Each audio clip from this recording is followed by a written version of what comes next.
जय हिंद दोस्तों, मैं हूं राकेश फौजी।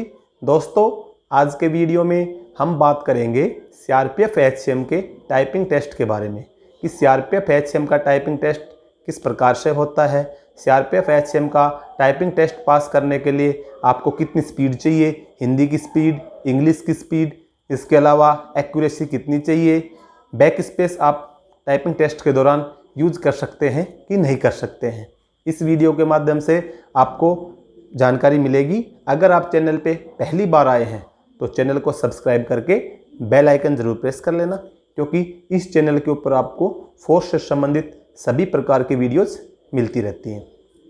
तो दोस्तों, जब आप सीआरपीएफ एचसीएम का फिजिकल और रिटन टेस्ट पास कर लेते हैं तो आपको सीआरपीएफ एचसीएम टाइपिंग टेस्ट के लिए कॉल आता है। जिस ग्रुप सेंटर से आपने अप्लाई किया था उसी ग्रुप सेंटर के अंदर आपका टाइपिंग टेस्ट होता है। टाइपिंग टेस्ट करने के लिए एक रूम के अंदर 15-20 कंप्यूटर्स लगा दिए जाते हैं, यानी कि एक 15 से 20 जवानों का एक बैच बनता है। उन सभी जवानों का टाइपिंग टेस्ट एक साथ होता है।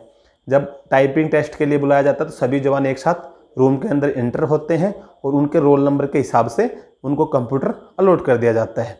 जब सभी जवान अपने अपने सिस्टम के ऊपर बैठ जाते हैं तो सीनियर्स के द्वारा बताया जाता है कि कृपया करके आप अपने सिस्टम्स को एक बार चेक कर लें, आपका कीबोर्ड, आपका माउस, आपकी डिस्प्ले ठीक प्रकार से काम कर रही है कि नहीं कर रखी है। इसके अलावा आप कीबोर्ड्स के सभी वर्ड्स चेक कर लें कि आपके सभी वर्ड्स ठीक प्रकार से काम कर रहे हैं कि नहीं कर रहे हैं।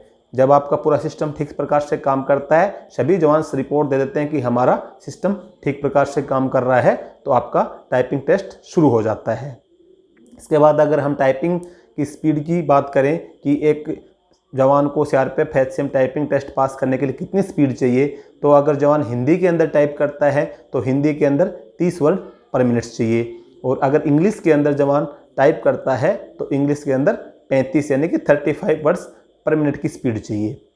एक्यूरेसी की अगर हम बात करें तो 95% एक्यूरेसी आपकी होनी चाहिए, यानी कि आप 5% गलतियां कर सकते हैं। जितने शब्द आपने टाइप किए उसके अंदर आपकी 5% शब्द की गलती आपकी मान्य होती है। अगर हम बात करें बैक स्पेस की तो सीआरपीएफ के अंदर बैक स्पेस अलाउ नहीं है। किसी किसी फोर्स के अंदर बैक स्पेस अलाउ होता है, लेकिन जिस किसी फोर्स के अंदर बैक स्पेस अलाउ होता है उन फोर्सों के अंदर जो आपके टाइपिंग टेस्ट के अंदर एक्यूरेसी होती है वो एक्यूरेसी 98% मांगते हैं, जबकि सीआरपीएफ के अंदर एक्यूरेसी 95% मांगी जाती है। तो अगर आपको बैक स्पेस यूज करने का नहीं मिलता है तो आपकी एक्यूरेसी भी उसी हिसाब से निर्धारित की गई है। अगर आपको बैक स्पेस यूज करने के लिए बोल दिया जाए और आपको तो वही बात आपको एक्यूरेसी 98% मांग ली जाती है। तो दोनों में मेरे हिसाब से तो ये सीआरपीएफ एचसीएम वाला ठीक है। अगर आपको बैक स्पेस यूज करने को नहीं मिल रहा तो आपको एक्यूरेसी 95% मिल रही है, यानी कि आपकी 5% मिस्टेक आपकी अलाउ है। तो दोस्तों, ये थी सीआरपीएफ एचसीएम टाइपिंग टेस्ट के संबंध में एक छोटी सी जानकारी। अगर इस संबंध में आपका किसी प्रकार का कोई डाउट हो तो आप कमेंट बॉक्स में बता सकते हैं। इसके अलावा मेरा व्हाट्सअप नंबर आपको वीडियो के डिस्क्रिप्शन में मिल जाएगा। आप व्हाट्सअप भी कर सकते हैं, लेकिन कॉल नहीं करना। आपको व्हाट्सअप के द्वारा जो मैसेज करोगे उसका रिप्लाई आपको ज़रूर मिलेगा।